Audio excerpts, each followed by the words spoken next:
Hello, I'm Anwultus, and welcome to our amazing podcast, Getting the Answers. And today's topic is education, particularly education in the United States. Yes.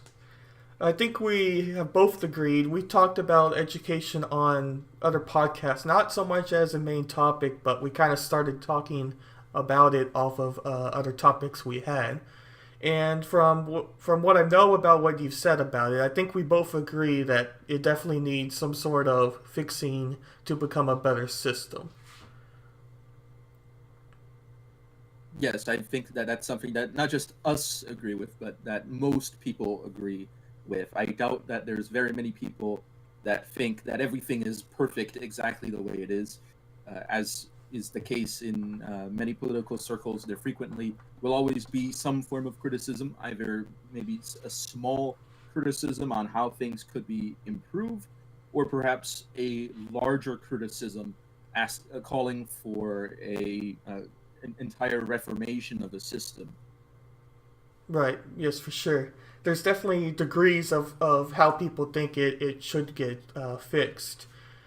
So there's several like when you look at websites, blogs, videos, you come across these common ideas about solutions to fix the issue, and I thought we would just start with a few of like generic things, and then we can get into like some of the more like your personal decisions to fix it.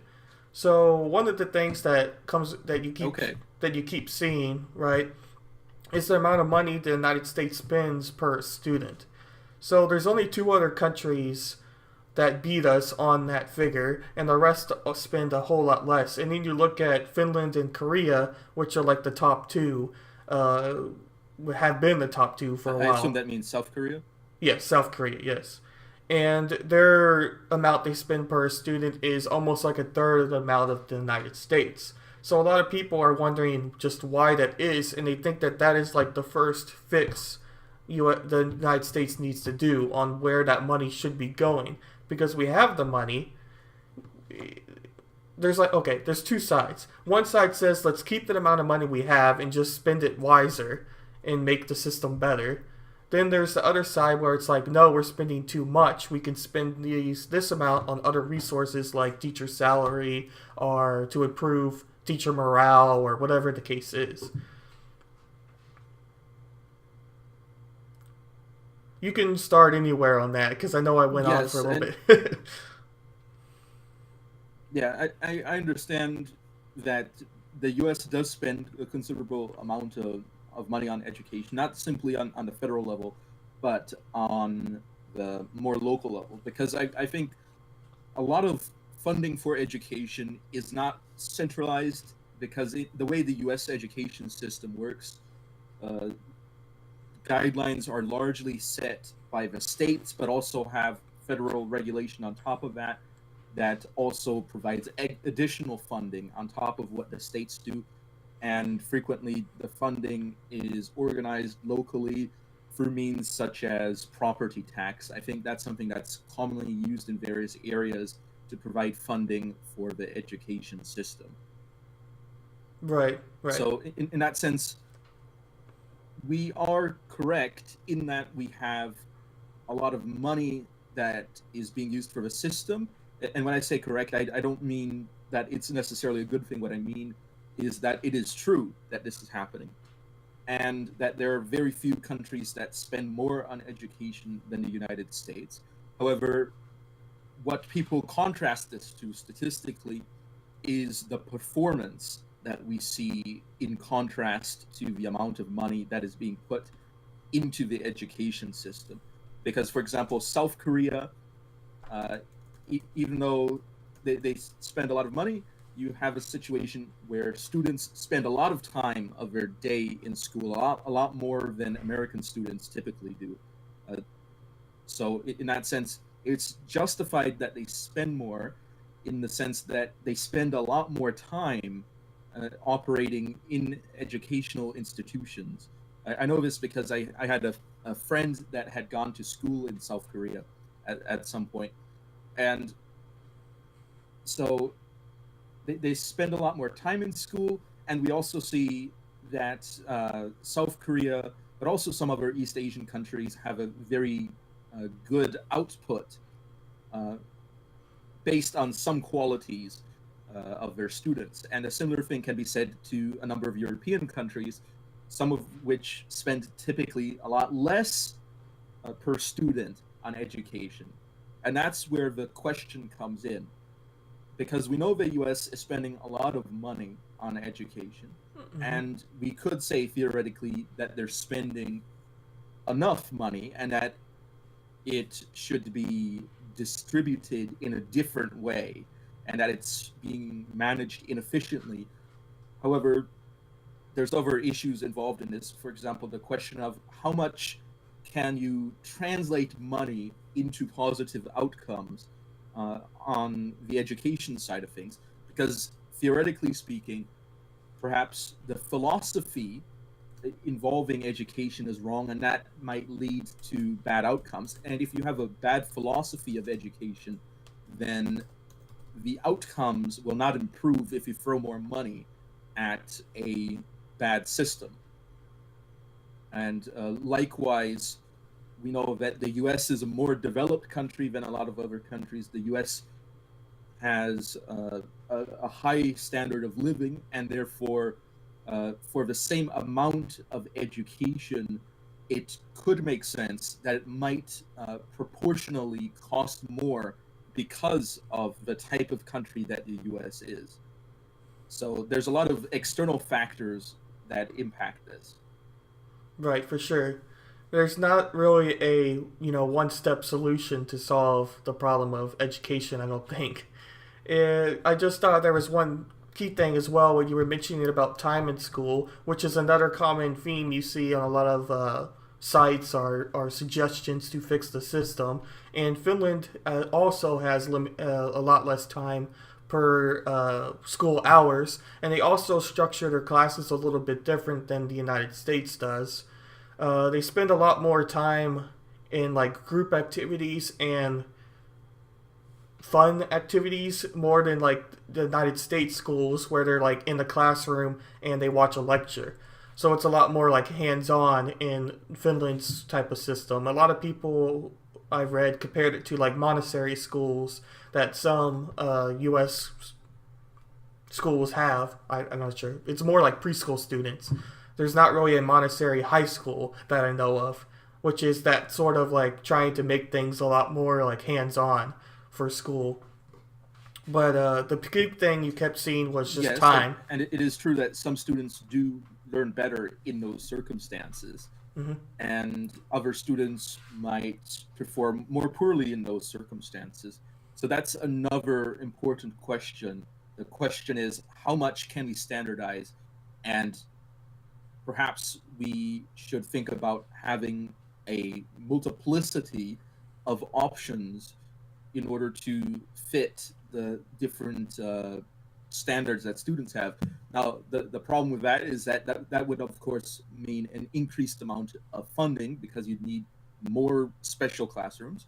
And of course, we already see this in some cases, for example, special classes for special needs students, for example. Yes, yes. And there's also a big push in uh, schools now to include what they call multiple learning styles, which would be making more hands-on activities, more uh, activities that people can touch, and things like that, more than just worksheets, but try to make things more involved for multiple different learning styles. So there's a big push now, because I'm in school to be a teacher, for those who may be watching now. There's a big push for your lesson plans now to include at least two or three learning styles into just one lesson. And I don't really think that that necessarily was the way not that long ago. So I think schools are starting to wake up here and say, like, look, we need to make our classrooms a little more involved to try to help learners who have a hard time just listening to lectures or have a hard time just in group activities. We need to have a mixture of things.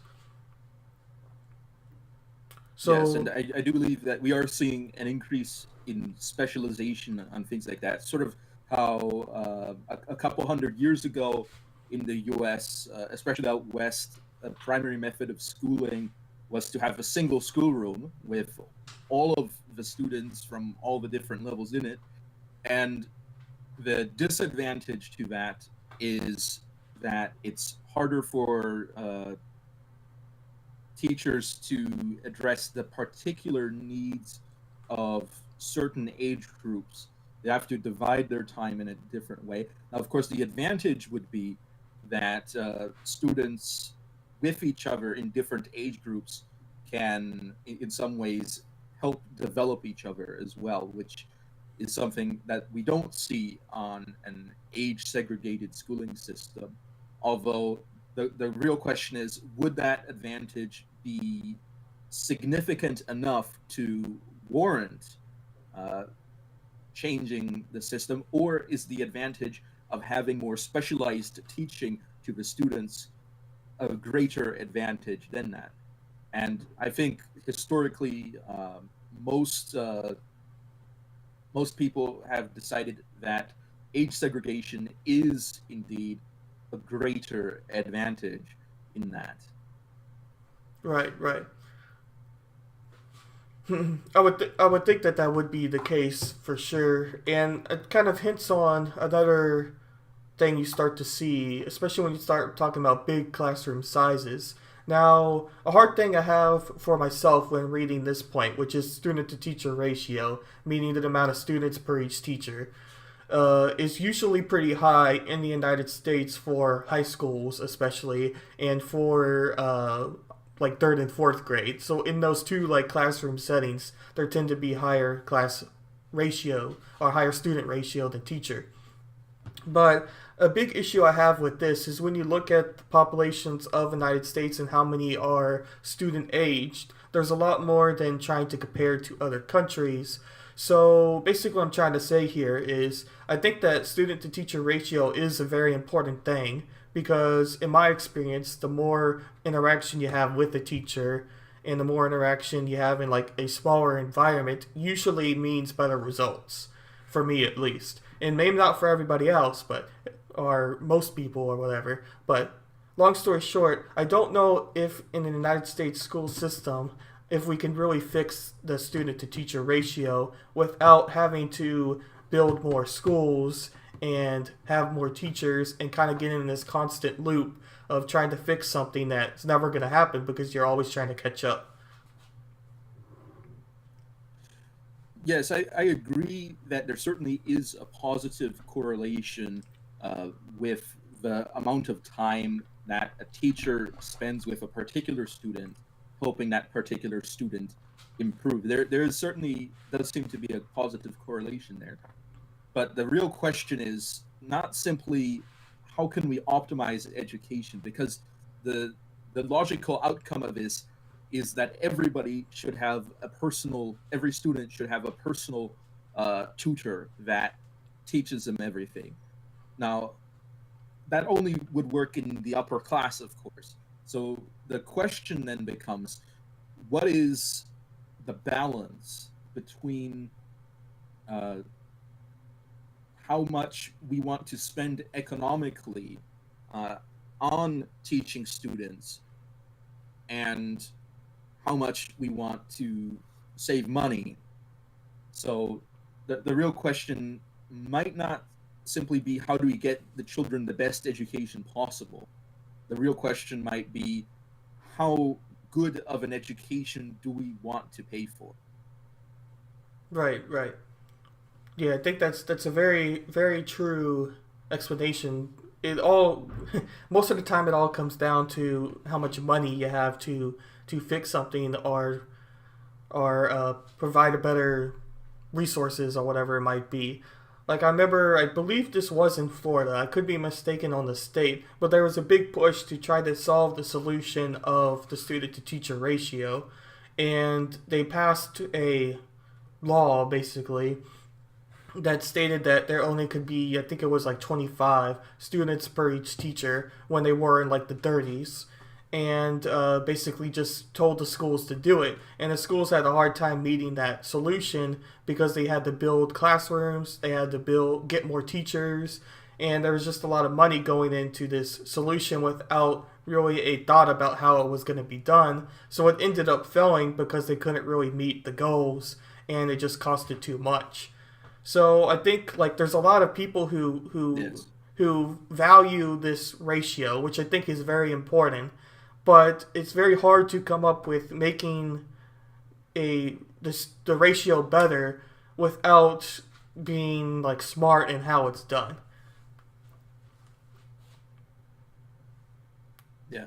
I think another thing people will probably have to accept is that regardless of how good our public education is, wealthy people will probably always have a better education. And that's where we see, for example, there's companies that provide tutoring services, and those aren't necessarily very cheap, especially, and of course, it depends on how much tutoring you get.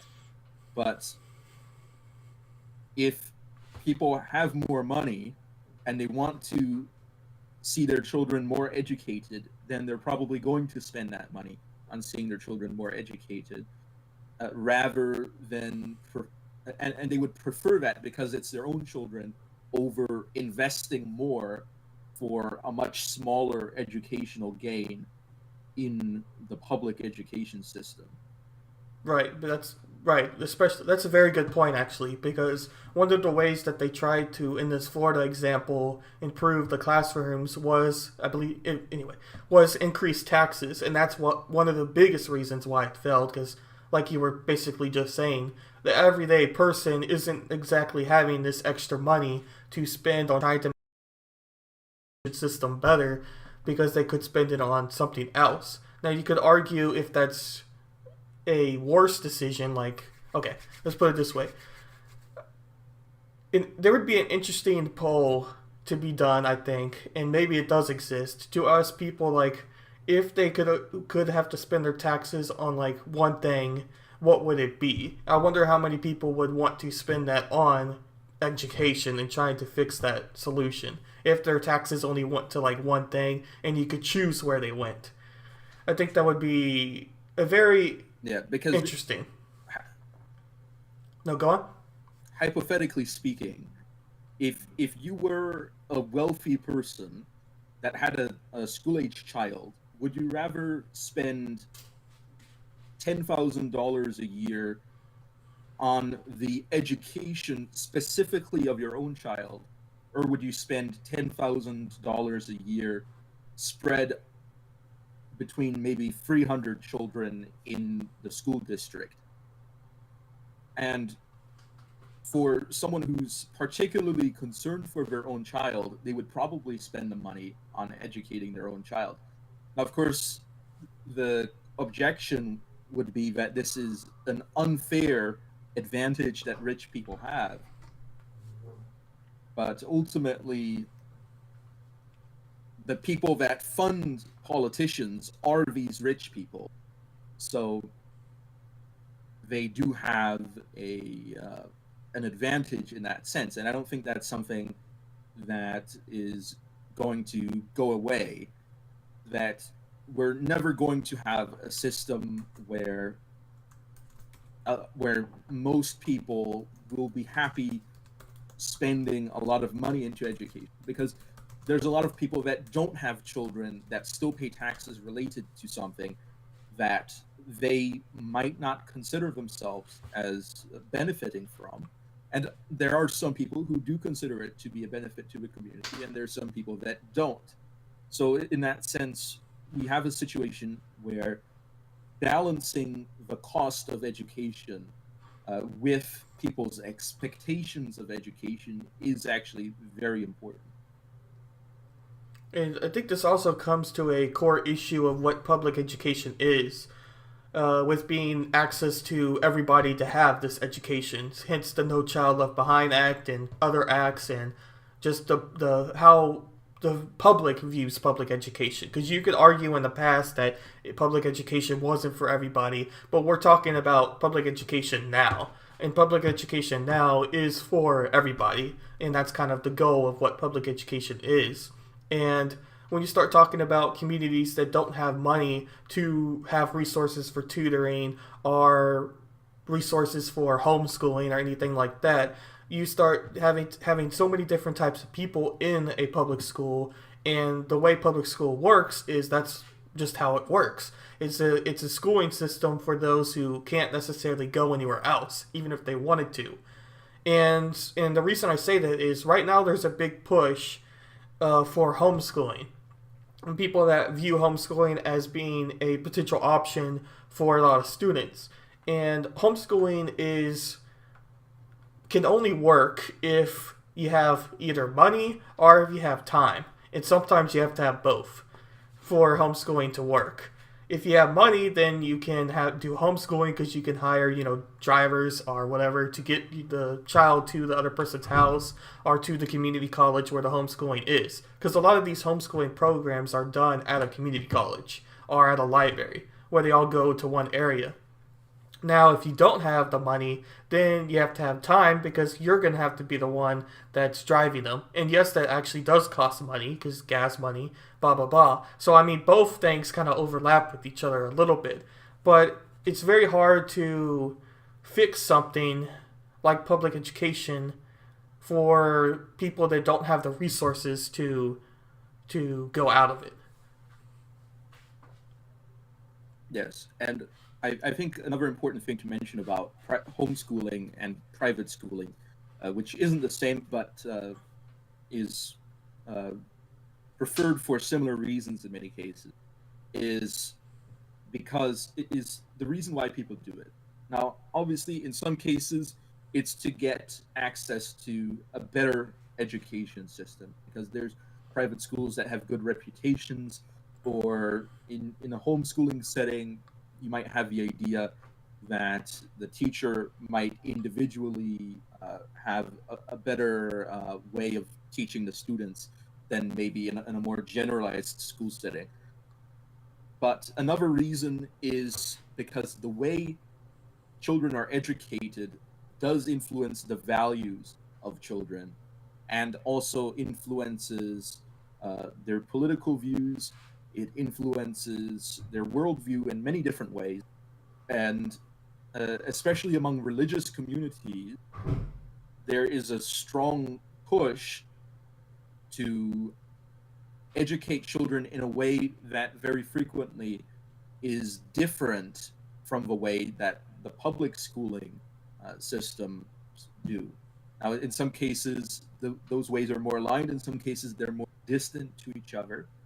But the values that parents are interested in their children having uh, do translate very much into schooling policy, public schooling policy, as well as preferences for private schooling or homeschooling as well. Yeah, that's most of the time where parents want to do private schools for because they do have a different model. I very much think that that is the case, especially when you start talking about uh, religious private schools, because some religious private schools do have a huge push on the religion itself, and others more just use a religion and how their philosophy is for teaching or for teaching students. So there's a big difference between those two as well. It's kind of like how universities work, really. A lot of universities that claim that they're Christian universities or Catholic universities or whatever name you want to say aren't always necessarily super religious in what they teach or how their university really works. It's more just by name. And then obviously you have on the other side Yes, that, yes, especially yeah, yeah, yeah. For example, the Ivy League colleges, they all used to be, or most of them anyway, used to be religious in some way, but nowadays they're very much not as much right, right. I find that kind of a little bit funny because myself. yeah, No, go on. but because the modern university system originated out of medieval universities, many of which were founded by monks. So, in that sense, the Western education system is very closely linked to certain religious roots, although it has distanced itself in many ways since then. Yeah, for sure. University's a whole separate topic almost in itself. It has many other problems too. But just going back, because I want to say one more thing on private schools with religious tags. There's obviously private schools that stress their religion in what they teach as well. And there's been conflicts on if that should be involved in the schooling system or not.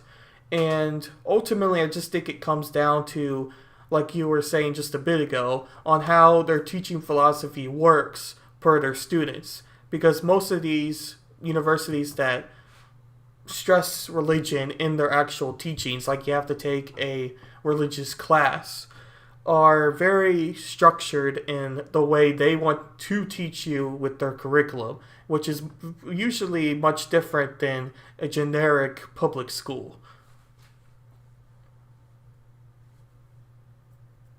Yeah. I think another important element in regards to schooling is that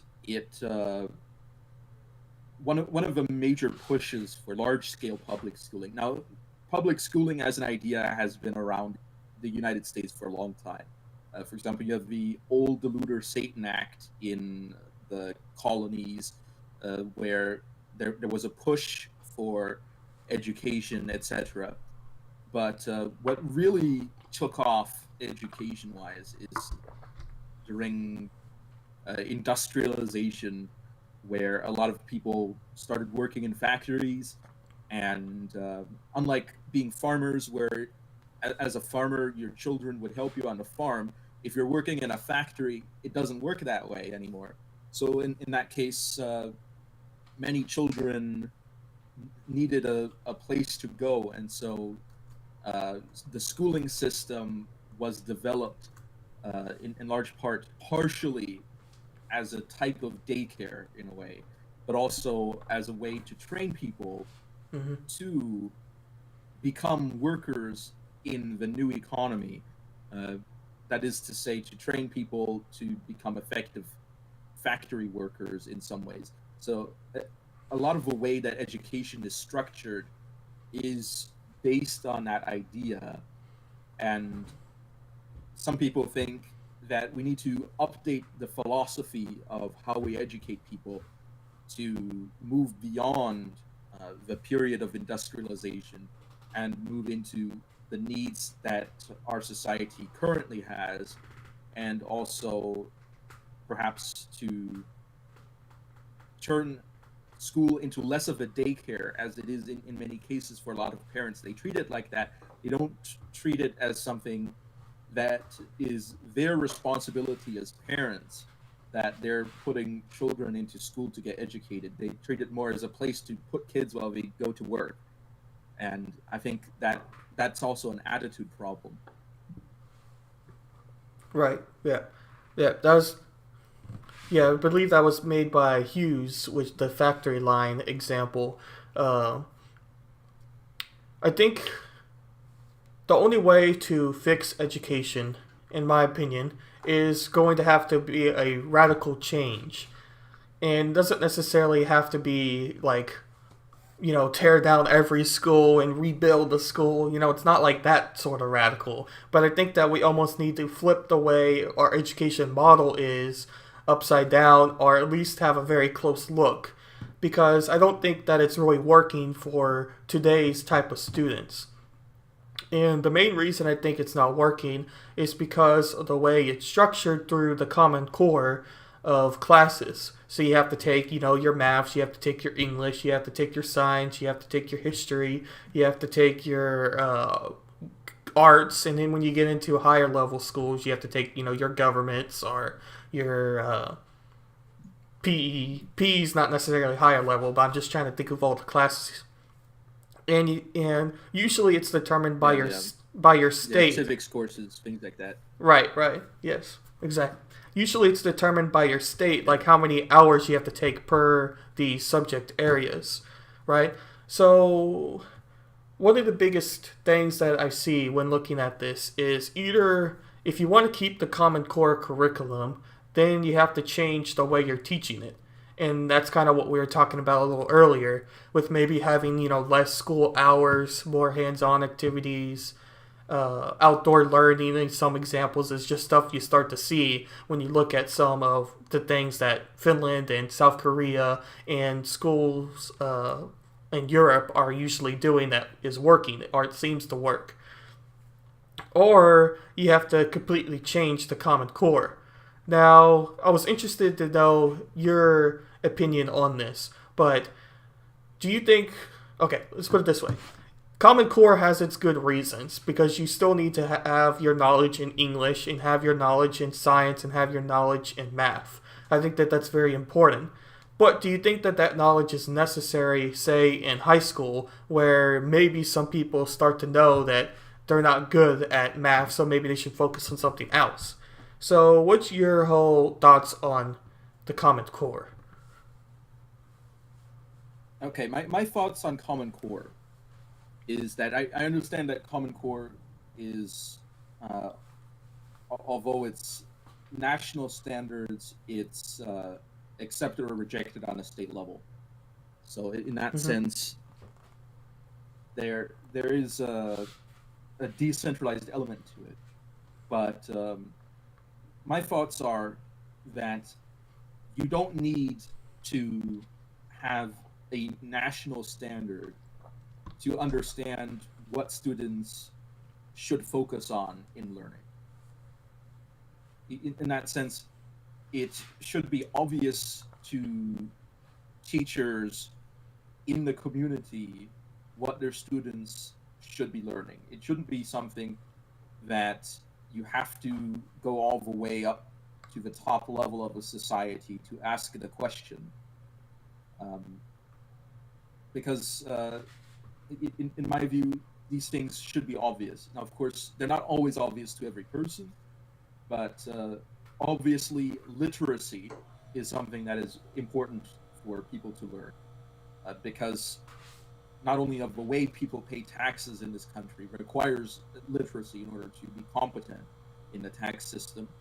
Um, so, in that sense, literacy is very important. Literacy is also important for understanding the laws of a society. So what I think is three things that everybody should learn is literacy, logic, and law. That is to say that you should learn how to read and write and how to interpret various types of literature. You should learn how to operate logically, and an extension of that would be mathematics and such things. You should also learn the laws of your country so that you can become a law-abiding citizen in that country, and also to have a coherent set of ethics as well. So, in that sense, those are three things: literacy, logic, and law that I think everybody should learn. Now, when it concerns whether you should necessarily have a national standard on what exactly these things or how exactly people should learn, I don't think that's necessary. I think that in communities, people can tell if their students are succeeding or if they're failing. And they can communicate to other people that study education or are intellectuals in the field, or perhaps even members of the community that have expressed particular interests to understand where they could probably get better at doing those things.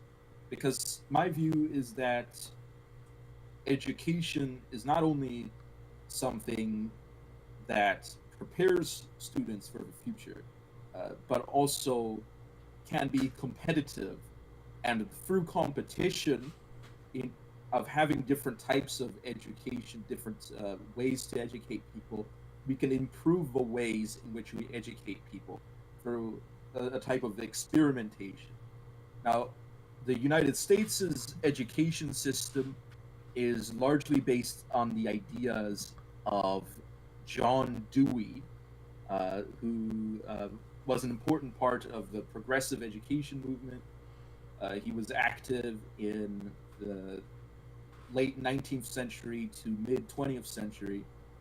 And very, very many parts of today's education system are largely derived from ideas of John Dewey. And this is very interesting because John Dewey did not have an idea that education should necessarily be preparing for someone for the future. Here's a quote from John Dewey: "Education is the process of living and is not meant to be the preparation of future living." Or another quote: "Participation of the individual in the social consciousness of the race is what education is," to John Dewey. So, in that sense,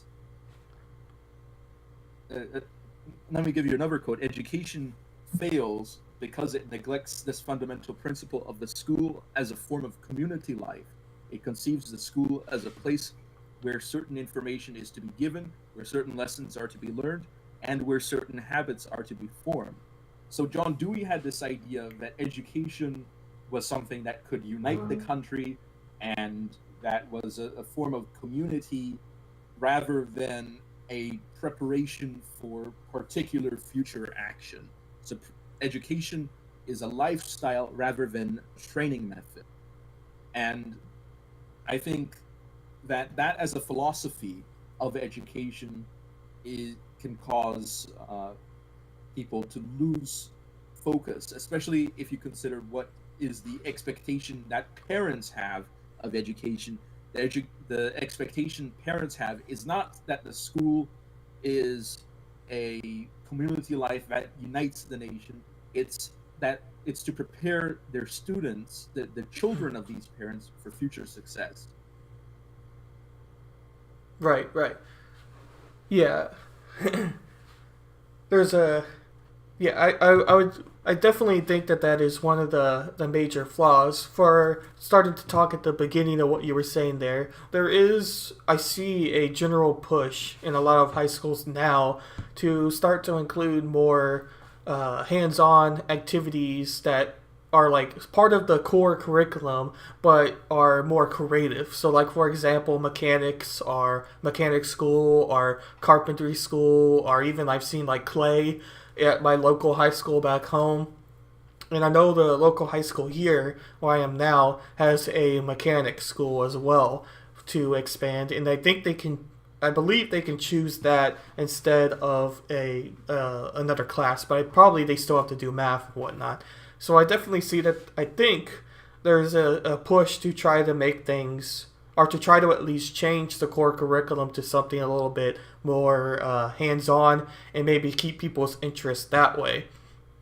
Now, what you were saying about, who was the guy you just read from again? John Dewey. John Dewey, yeah. He's one of the most important people in the history of the philosophy of education. He is hugely influential in the American education system, even though a lot of people don't know about him because he's some intellectual philosopher and not a military man or politician, although he was involved in politics in some ways. So yeah, people don't care about philosophers. So he's someone that people interested in it. If someone is studying education as a topic in the United States, John Dewey is someone they should definitely. I definitely agree with that. I believe the person you referenced earlier about the factory settings is Hughes, if my memory serves me right. The guy who came up with like the 5 core fundamentals, is I think what he called it, to education. And in a large part, it was more to make people ready for the factory. So, I mean, we were kind of just talking about that not too long ago. But I definitely think what Dewey had to say is very true. I don't really think that I could argue against anything that he necessarily said, especially with what's happening now in education. Because I do think that the only way to fix is to change the system we have now. And your idea you gave of including law and philosophy and literacy is, I think, a interesting route. It almost seems to me like it would be I forget what it's called now, but a school just for that almost. I wouldn't necessarily say it would be a private school, but it almost seems like it has its own uh, ways of teaching, is I guess the best way to put it. Now, that could be an idea to fix this problem, and I actually thought about that as well, is trying to change teaching styles to something like you just mentioned before. One of the solutions I was potentially thinking about is having it to where in middle school and junior high you keep the core curriculum, and so people have their knowledge in reading, have their knowledge in math, have their knowledge in science, have their knowledge in history, social studies, whatever, and you build it all up. And by the time they get to high school, they would be able to choose which particular area they wanted to focus on. Now, the problem I run into thinking about this plan is what's going to happen to the other classes. Because I have a hard time saying, oh, you just drop the classes. You just drop math if you want to do English. Because I still think that there's importance to building math knowledge and practicality of how math works. Because you can use math as you think about things that aren't necessarily exactly related to math just because of the way math works. I don't know if that makes any sense at all, but that's at least for me the way it seems. And I will say that there are many other countries that don't have a generalized high school and rather start specializing at that stage. For example, Italy is one of those countries where rather than having a lot of generalized high schools, they start specializing at that stage. I think Germany does that as well to some extent. So in that sense, the idea of having K-12 general education is something that some countries have and some countries don't have. So some countries, they start specializing at an earlier stage, and in some places, people even have apprenticeships, as they did long ago in more areas. But, that still exists in some areas. Right. Yeah. It's like I was just saying. I have a hard time, especially with the way the U.S. education works, of having to just simply drop the class. Now, that being said, I think the only way to fix a system that works for the majority of people and not just is a generic system that works a little bit for everybody and doesn't work for some, to try to make a system that leads to better results is, I guess, the best way to put it. I think a specialized route is good, and as I was thinking about the idea of, well, you might have to keep the classes, I don't necessarily think that is the right route to go. Now, I was talking to my friend about this a little bit earlier, and they mentioned the factor of, well, a lot of high school students don't know what they want to do, and even a lot of times college students don't exactly know what they want to do.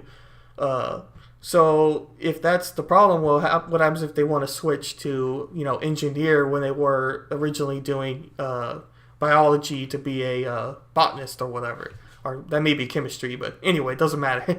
If they want to switch their field to something that's completely different, and they would lose all of those hours they would have had building up their math knowledge or their biology knowledge or whatever it necessarily would be. And I think that there is some good criticism for that. But the issue I have with that whole stance is I don't necessarily think that would happen if you change the way high school works. Because I think it would really narrow down what somebody wants to do. And I don't think that's necessarily a bad thing. Because here's an idea.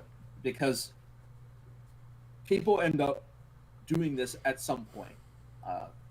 So you can, let's say, they fail at specializing in something. Usually in the United States, this would happen on the college or trade school level. But if people started specializing earlier, then they would fail earlier, and therefore they would have spent they would have more time to spend on finding where they actually could succeed in that sense. Do you see what I'm saying? No, I definitely see what you're saying. I actually didn't really think about that, but that is actually a very good point. Because especially when you start talking about how to fix, the university setting, how to fix university education, you start talking about the amount of debt that students can get into, especially if they choose, like, let's just say, doctor first, and maybe they get a couple years down and decide that they no longer want to pursue to be a doctor. Well, they just spent any number of loans or whatever to become a doctor, even though they didn't reach it, and then they switch to another plan, blah blah blah. But basically, there's this whole thing happening in universities where people decide to switch their degree plans, sometimes even more than 2 or 3 times, and they stay in college for a longer period. And there's a potential that if you change the way high school works to be more specialized, like you just said, that would resolve most of those issues. You're always going to have people that are indecisive, yeah, and are still going to switch, but that's actually a very good point. Yeah. Another problem, I would say, is that people are frequently told that they can be anything. However, in the real world, that's not true. Okay, and that's why colleges have entrance exams of various kinds to weed out people that probably wouldn't succeed. And I think that, unfortunately, in many cases, in actual primary education in schools, there is a tendency to let people succeed who probably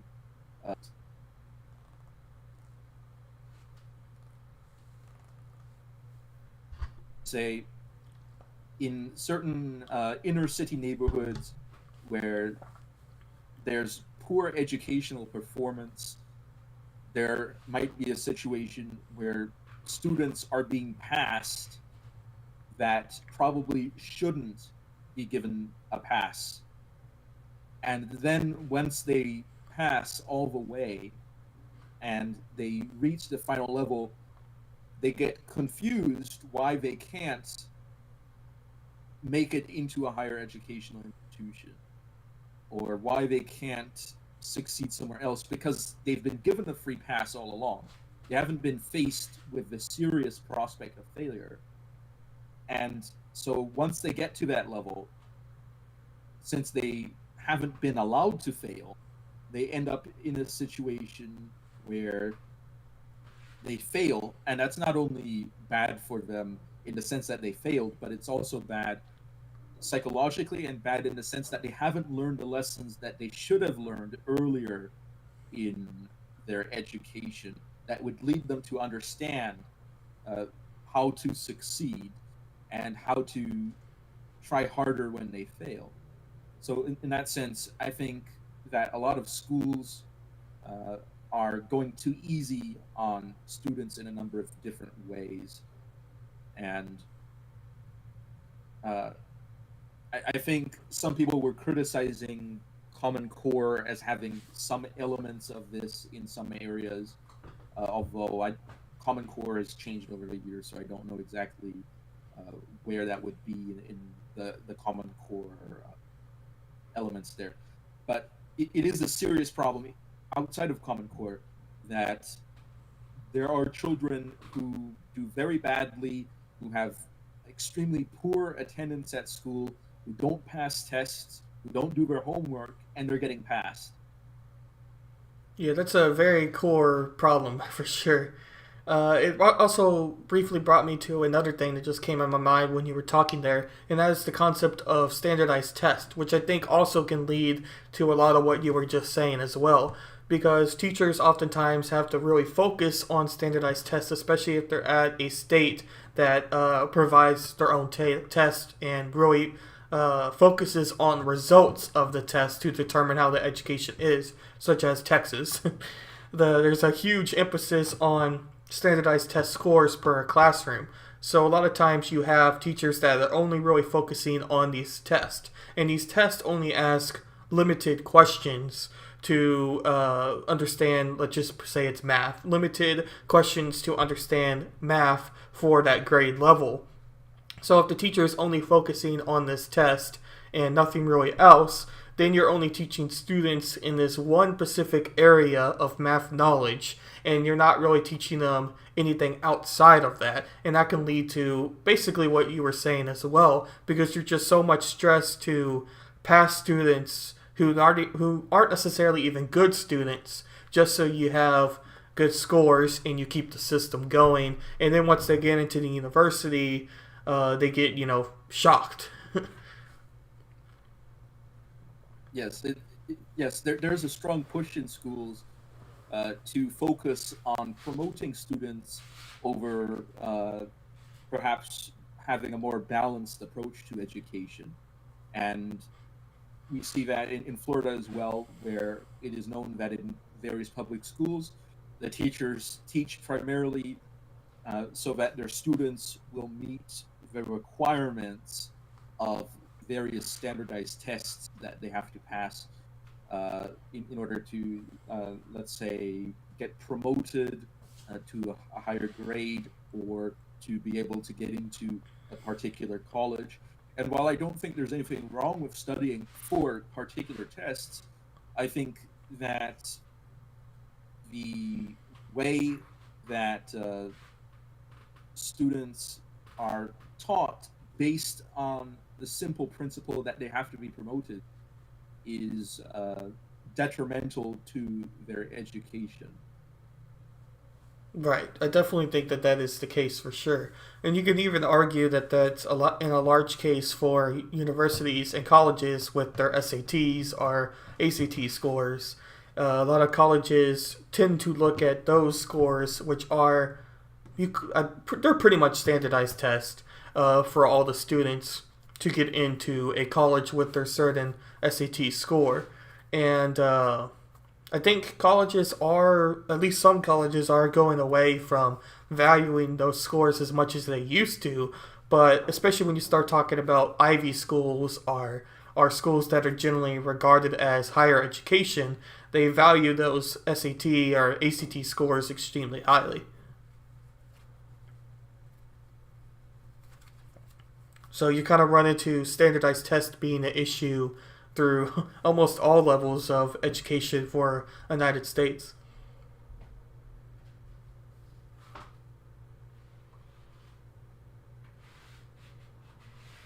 Yes, and of course, the way that the colleges operate through this, a lot of colleges do receive government fundings, and a lot of students receive grants for various things. For example, recently, Georgetown, is it a college or a university? I'm not sure, but it's by Washington D.C. It's a law school. Um, they One of the teachers got in trouble for saying, one of the professors that is, for saying that a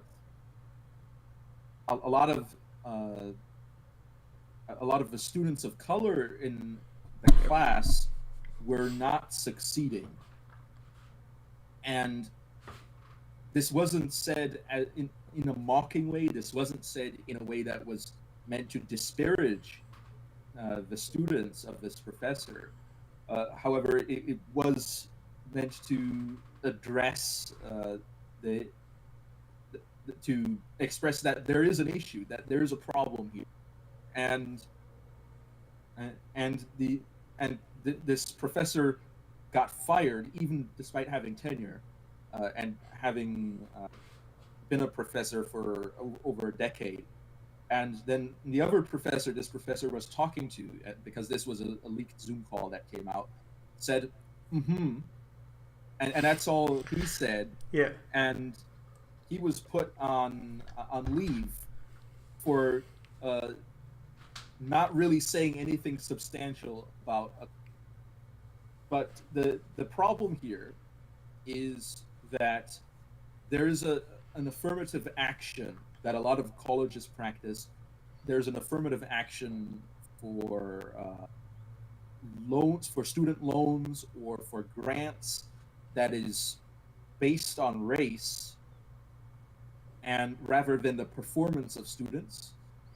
And that leads a lot of people that probably wouldn't succeed in college to go to college and then fail, essentially creating a, a, a sort of collegiate underclass of failing students that are easily identified based on their race. And I don't think that that's good for members of that particular ethnicity. And I don't think that that's good for the college as an educational institution. I don't think it's good for the other student. Because if you bring that into an education system, then that reinforces negative stereotypes by placing people in a situation that they're not qualified to be in the first place. Because what should happen is that they should work hard and earn their way into the college like people that don't get affirmative action grants. But what's happening is that the government, whether it be the state government or perhaps institutions affiliated with the college or with the community or with the central government, because the federal government gives out billions and billions of grants, they support a situation wherein people that are underqualified get into college simply because of their race. And I'm not saying that they wouldn't succeed based on their race, but I am saying that they wouldn't succeed based on their previous educational performance.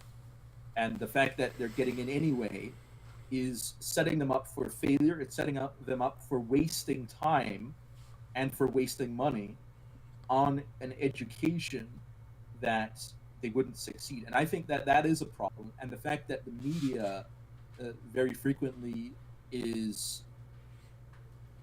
being negative on anybody that points out that this is something that's happening, that this is a serious problem, is also a big problem as well. Yeah, it seems like they're just turning a blind eye on the whole issue because that is a problem that needs to be fixed, and I would think that you would want to try to fix that problem, especially if you're someone that really okay. Let's put it this way: the premise of people who want to have more, African Americans in colleges, more Latinos in colleges, more, Asians in college, and go on and on and on, right? The more that's a good at heart thing to do, right? Because you would want that to be the case. You want more African Americans to be educated, blah blah blah blah blah, right? But you would think that they would want to do that in a proper way, in a way that's going to work. Because if you just simply throw in somebody into college and they fail, then what are you really doing? You're not helping you're not helping that person, and you're not helping the college. You're not helping anybody by doing that. Really, all you're trying to do is meet numbers. And the weird thing to me is, it's simple tokenism. Yes, exactly. Yes, exactly. The weird thing to me is, I think at heart they're trying to do something good, but their execution of what they're doing is not good at all. And also, if you do want to watch a video on that, just to give him another shout out on our channel, prosecution did a good video, or the prosecutor did a good video on what you were just talking about there as well. But I have a hard time of people who want to practice it and are practicing it in the wrong way, and I almost could say that all they're trying to do is meet numbers, which is probably the worst way to do something. Yeah, they're trying to virtue signal, they're trying to meet numbers, and that goes against the principle of education that you're trying to educate people, that I have, and it even goes against Dewey's principle of building a community. Um, so ultimately, I think that even under both ideas, it's not something that is setting people up for success. Yes, for sure. Uh, so, a solution to fix this would be, and you could tell me if I'm wrong on this, would be simply to, and I believe you were even saying this a little bit earlier, but a simple solution would be to keep the scores and to hold more students accountable in what's happening. So, in other words, if you have to keep standardized tests as a way to measure success and whatnot, you need to be able to do these standardized tests in a better way. So, simply trying to improve the situation based off of meeting numbers and helping students that aren't doing good in school is not a way to help the overall system. I don't know if I explained that well, but Yeah, or stopping affirmative action, because right, yeah. that doesn't help the people that are being affirmed.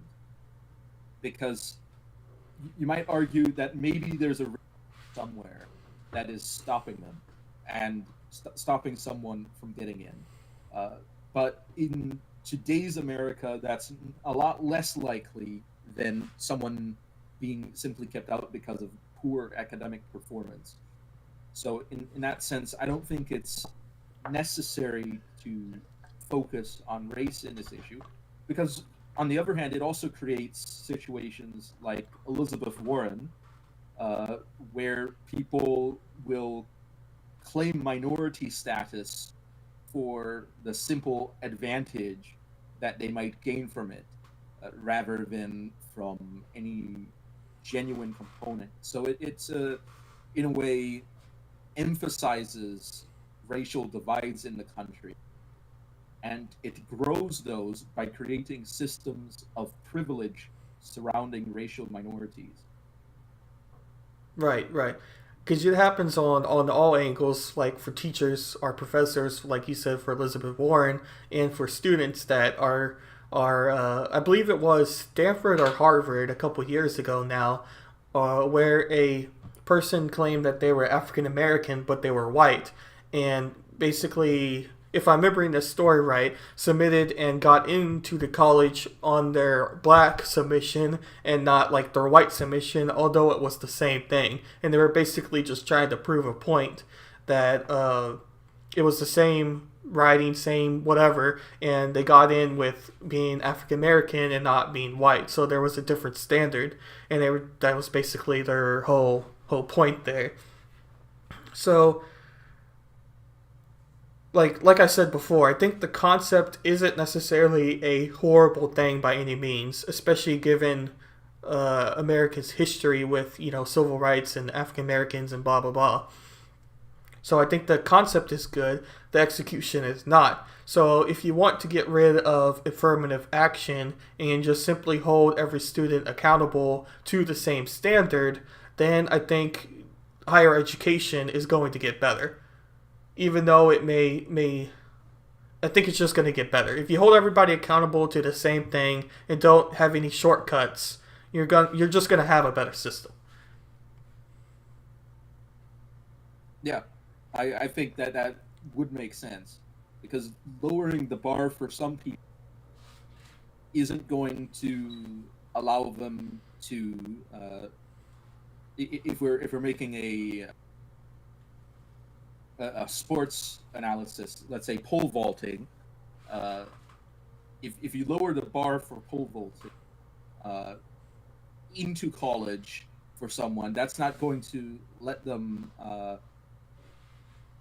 pole vault into their degree at the higher level. Right. Because you see what I'm saying? I'm saying No. that Yeah, the bar I just is higher mm-hmm. At the end, and you expect to see a certain amount of improvement, but if you lower the bar, then the amount of improvement you expect to see is absurd, to the point that they're not likely to be able to cross the second bar. Mm-hmm. I just want to talk about one other thing, because it just came to my mind, and then we can finish with conclusions and whatnot. I think the only way that I could necessarily see this working as well is trying to fix underfunded public schools, because there is a very weird thing when it comes to how the schooling system works in most states. And I'm just going to say Texas because I know for a fact it is in Texas, but I believe it's across all of the United States where this happens. But you'll have one public school that is funded very well and is newer, is, generally a lot better, has better teachers, and then across the next district you have a school that's not good at all, is one of the oldest schools, has bad teachers, are not as qualified teachers. I wouldn't necessarily say bad teachers, but not as qualified teachers. And most of the time, if you believe the school to prison pipeline argument, they're in underfunded and usually poor communities that are minority communities. So if there's a way to fix and balance the public schools, I think that could also help the minority communities and given a fair standing, right? So if you give everybody the same standard, like we were just saying a little bit before, and they have to meet the same standard, the education's going to get better. But you have to be able to look at the way schools are now and make sure that the schools are even now operating at the same standard. And maybe they are, but it's just, I find it as being a very interesting thing. Yeah. And I think a problem some people would have is that a lot of people don't want to see students fail. Uh, and they assume that the quality of an education is somehow proportional to how many people pass or how many people succeed. So raising the standard in some of those areas, it could take it could take multiple years for you to see actual success coming through, and therefore there's necessarily a transitional period, and that transitional period would be very uncomfortable for the parents of the children, and it would be very uncomfortable for a lot of the teachers as well, and for the students themselves. And I think that that's a major social pressure against reform in a lot of these areas, because they know that students that have been held to a much lower standard uh, for all this time, if you raise the bar, they're not going to have an easy time making it past that. And in that sense, it's something that you're going to have to take the loss on that. And you're going to have to take the hard road, tighten your belt a bit, and make it through. But on the other side of that, once you get past that point, that's when you actually see success and improvement. But Mm-hmm. getting to that point is going to be a hard sell to a lot of the parents. Right, for sure. I think a large part, if you do want to do something that drastic, it would have to be within, I guess, for lack of better words, in marketing and how you want to sell the idea. Because I do think there's probably going to be, like you said, a big pushback against trying to do something like we were mentioning here at the end. I had one other idea, but it completely lost my head. It might come back here in a little bit. But I thought we would just give kind of our conclusion for each. I don't know if you want to go first or not. Just to kind of round up your ideas. Or Yeah. Well, my idea is generally that education should be a lot more decentralized. That I don't think the central government should be taxing and funding uh, on education as much as it is. I think that communities should determine what their education system should be, and they should be allowed to cooperate if they want to with other communities, uh, but not be compelled to do so in order to encourage an environment where education is tailored to the needs of the community and the parents in that community and is competitive between communities. Got you. My summary of how I would fix U.S. education is simply to make a more specialized and personal education for high school. So you would be able to choose what you wanted to pursue, and more classes would be tailored to that. I think that that would be a easy fix. And also, a second thing would be to figure out how to better spend the money that goes into each student. Now, as Anavoltas mentioned at the beginning of the program, that may not necessarily be super possible just because of cost of living here in the United States compared to the other nations that we could compare to for the price of students and blah blah blah. But if we look at that number and we still see that we're overspending per what we can do, I think we can better put that money into maybe newer programs or to teachers if you want to have that argument that teacher salary is a problem of the U.S. education, which we didn't actually get into, but that's a whole that's a whole topic as well.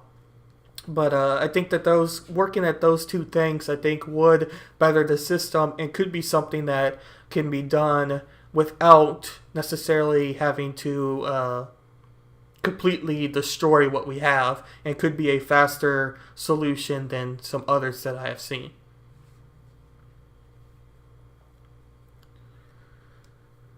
So that was today's episode of Getting the Answers. The next week's going to be on Anavolta's channel, but I'll let Anavoltas give his channel a shout out or anything that you're doing here in the future with your channel. Yes. Well, I think last week we mentioned that I do have a book coming out. And today I'll say that the book is now in print. You can get it at taurusnecris.com. And I will be making an announcement on my channel regards to that sometime soon. So if anybody's interested in philosophy and ethics and political philosophy to some extent, I think that might be something interesting to read. Anyway, if you have any suggestions to us for a future show or for something that we individually might want to go over, feel free to tell us in the comment section below. Yes, we would love to do your topics or your ideas and include more of our include more of our audience into our podcast. We really appreciate everybody who's watching now, are going to watch in the future, and you're all awesome, and I hope you all have a good day or good night or good morning or whatever time of day it is for you. And